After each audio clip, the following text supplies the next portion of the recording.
नमस्ते स्टूडेंट्स, आइए आज मैं फिर आपको ले चलता हूं चैप्टर नंबर 16 सरफेस एरिया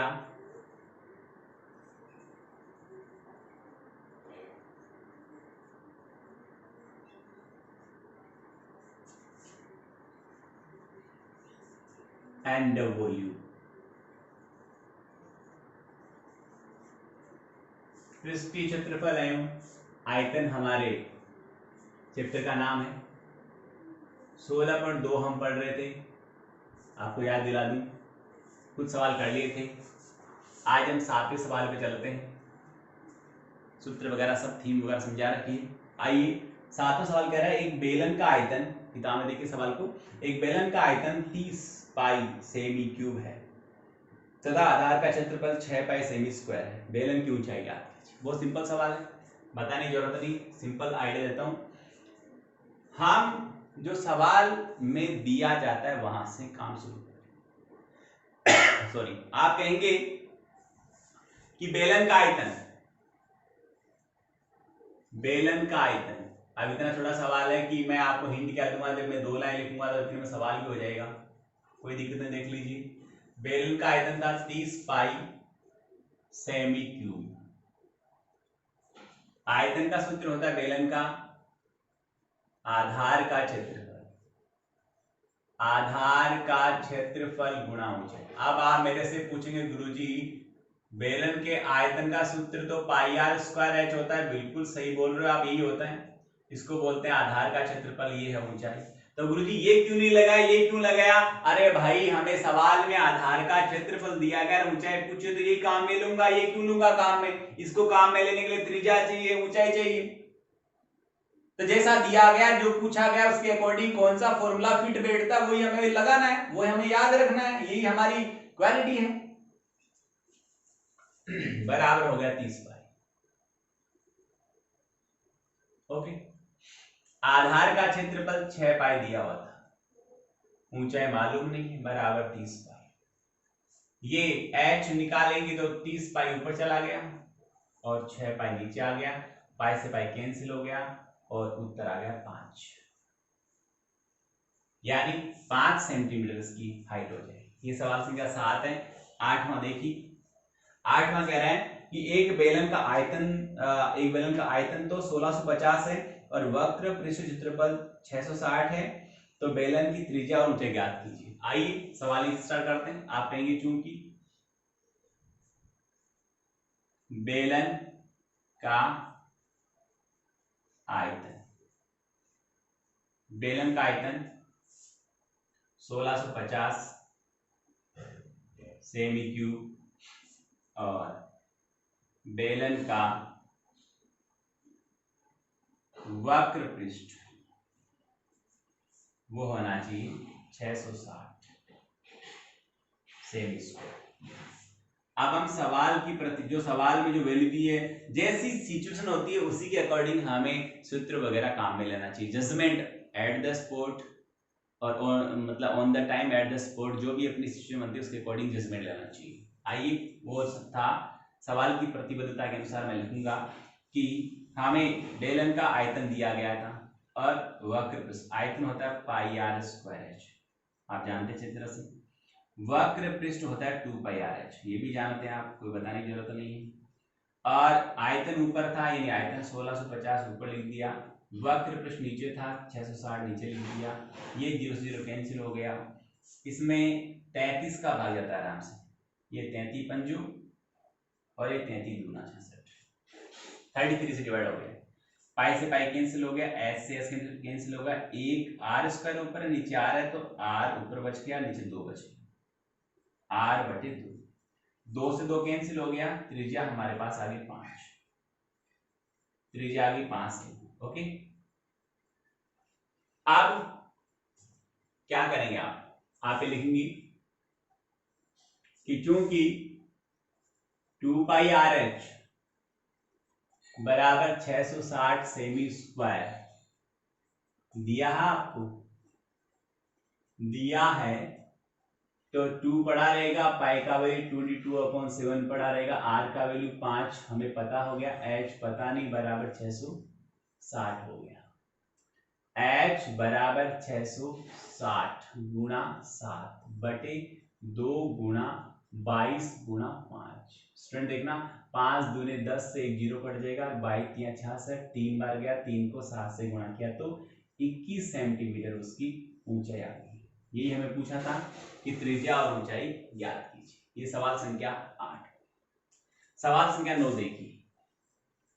सवाल संख्या 9 है अपने पास में, एक बेलन की ऊंचाई व त्रिज्या क्रमशः 7.5 तो ऊंचाई है, 3.5 त्रिज्या है। 7.5 तो ऊंचाई है, 3.5 त्रिज्या है। इसके संपूर्ण पृष्ठ क्षेत्रफल वक्र पृष्ठ की क्षेत्रफल आप करेंगे सवाल, मैं सिर्फ लिख दूंगा 90 सवाल में आपको बेलन की ऊंचाई, बेलन की ऊंचाई केवल सवाल लिखूंगा मैं। बेलन की ऊंचाई h बराबर 7.5 सेंटीमीटर है और बेलन की त्रिज्या r बराबर है वो 3.5 सेंटीमीटर। इसका आपको एक तो निकालना है मेरे ख्याल से वक्र पृष्ठ, संपूर्ण पृष्ठ और वक्र पृष्ठ, यानी आपको क्या याद करना है, ऐसे याद करना है संपूर्ण पृष्ठीय क्षेत्रफल बटे वक्र पृष्ठीय क्षेत्रफल। और सूत्र आपको बताइए 2 पाई r कोष्टक r प्लस h। मैंने सब कुछ लिख दिया है, सिर्फ और सिर्फ आपको मान रखना है, वो मान रखना और हल करना है। ओके, ये हुआ 9वां सवाल।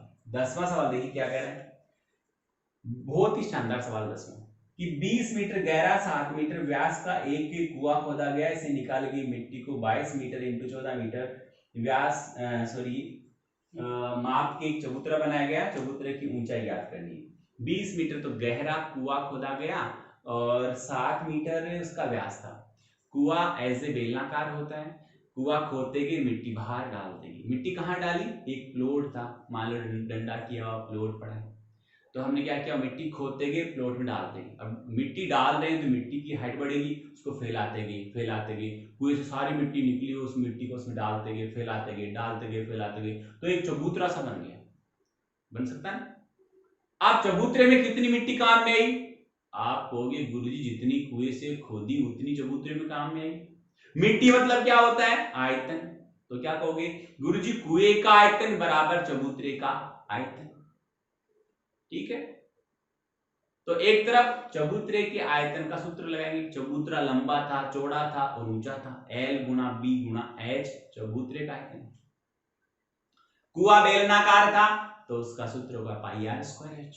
दोनों बराबर रख देंगे, दोनों में से जो जो वैल्यू पता है वो रख देंगे, नहीं पता वो मालूम हो जाएगी। बात समझ में आ रही, सवाल लिखूंगा, काम आप करेंगे, मैंने बता दिया, फिर सुन लो। सवाल में से जो वैल्यू सारी लिख दूंगा मैं, फिर आप आएंगे सवाल की प्रतिबद्धता के अनुसार चबूतरे का आयतन बराबर कुएं का आयतन।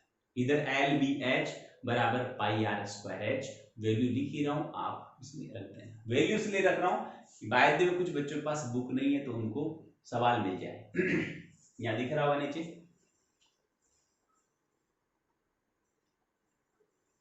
देखो सवाल संख्या 10 की बात करूं, यहां लिख रहा हूं 10 नंबर सवाल।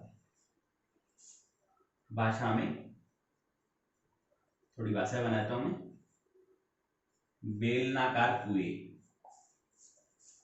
की गहराई कह दो या ऊंचाई, वही बात है, नीचे से देखोगे, ऊपर से कह लो साहब इतना गहरा है और नीचे से देखते हो इतना ऊंचा है, तो गहराई और ऊंचाई एक ही होती है। गहराई उसको x से लिखेंगे हम, वो 20 मीटर है और उसका जो व्यास है, व्यास बताया उसने 7 मीटर, तो त्रिज्या 7/2 हो जाएगी, r काम में लेंगे तो 7/2। और जो प्लॉट था जिसमें अपन ने मिट्टी जो बिछाई, यानी जो चबूतरा बना था, चबूतरे की लंबाई तो थी 22 मीटर और चौड़ाई थी मेरे ख्याल से 14 मीटर, और उसकी जो ऊंचाई है ना चबूतरे की, उसको आप h मान लेंगे। इतनी तो मैंने आपको सूचना सवाल में से सारी दे दी है। और अब आप क्या करेंगे, भाषा लिखेंगे ऊपर कि चबूतरे का आयतन बराबर बेलन का आयतन। चबूतरे का आयतन LBH बता दिया सारा मैंने, बराबर पाई आर स्क्वायर एच। इधर h चबूतरे की h मालूम नहीं है, देखो h लिखी हुई है, और उधर उसकी h, किसकी h, ये h अलग लिख दो, ये h हमें 20 मालूम है, किसकी, बेलन वाली। पाई आर स्क्वायर एच, पाई का मान 22/7, आर 7/2 गुणा 7/2, h कितनी 20। ये हो गया सवाल संख्या 10। आप देखिए हटाता हूं इधर से,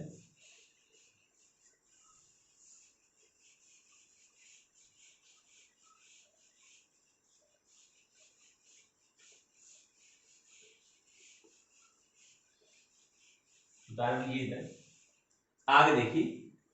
सवाल संख्या 11 की बात करता हूँ। एक बेलनाकार बर्तन में 30,800 सेमी क्यूब पानी भरा हुआ है। 30,800 सेमी क्यूब यानी घन सेमी, घन लगते आयतन है, पानी हवा मिट्टी वजन मतलब ये आयतन है, तो यानी आयतन दिया हुआ 30,800 सेमी क्यूब।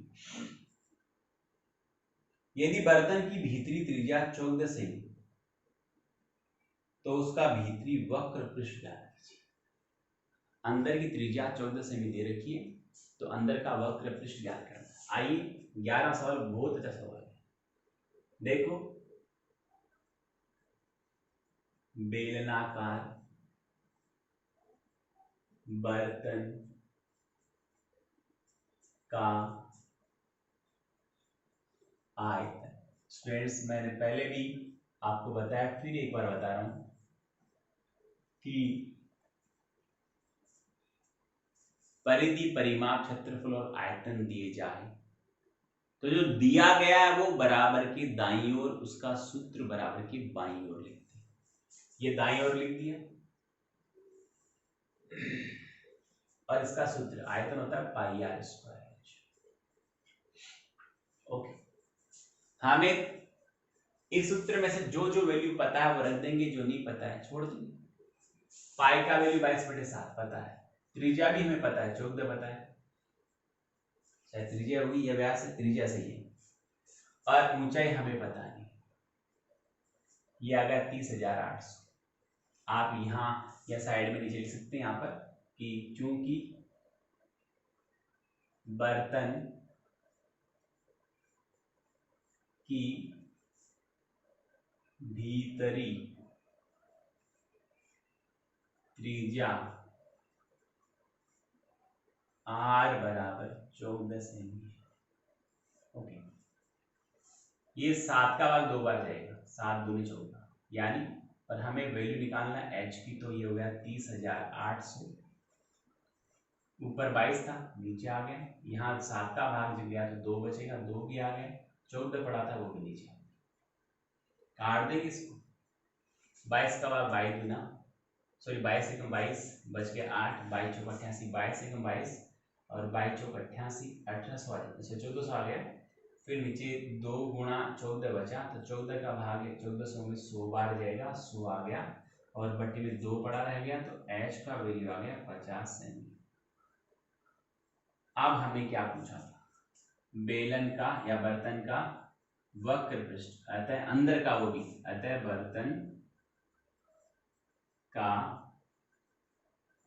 भीतरी, बर्तन का भीतरी वक्र पृष्ठ 2πRh वक्र पृष्ठ ये होता है।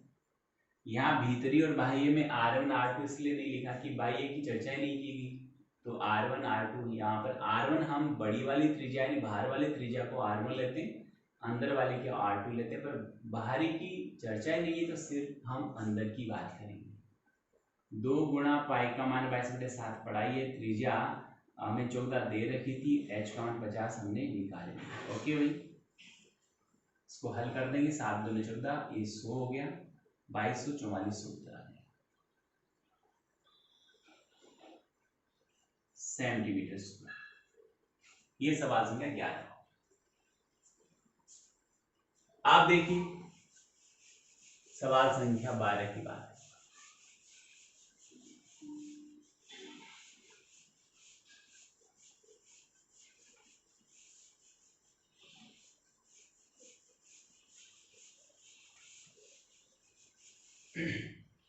सवाल संख्या 12 में कह रहा है कि एक खोखले बेलन की मोटाई 2 सेमी है। बहुत बढ़िया सवाल है। खोखला बेलन है, होलो सिलेंडर है और उसकी मोटाई 2 सेमी है। फिर उसकी भीतरी व्यास 14 सेमी है, अंदर का व्यास 14 सेमी है।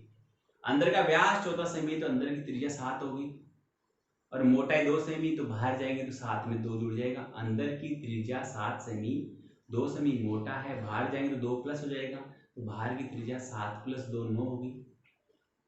फिर कह रहे हैं ऊंचाई 25 सेमी है, तो बेलन के दोनों सिरे खुले हैं, खोखला है, तो उसका संपूर्ण पृष्ठीय क्षेत्रफल ज्ञात कीजिए। आइए, बहुत सरल है, बहुत सिंपल सा है।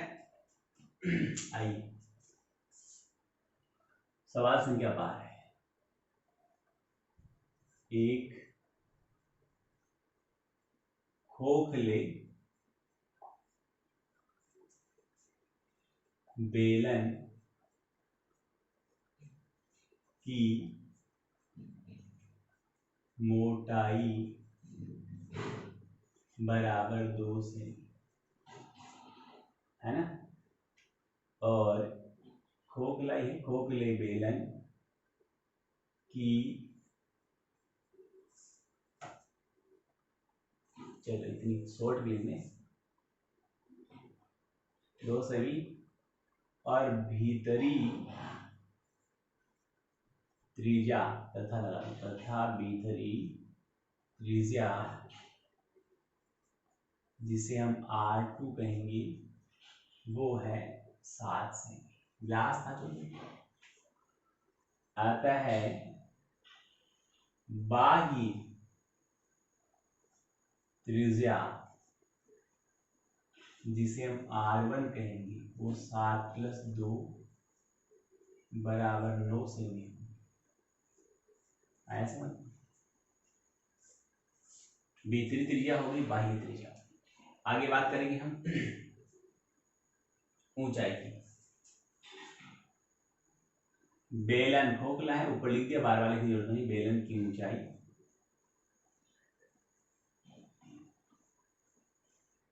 h 25 सेमी है, ठीक है। तो यहां लिख दूंगा, आप चाहो तो एक बार वापस गुणा लिखने की जरूरत नहीं। खोखले बेलन का संपूर्ण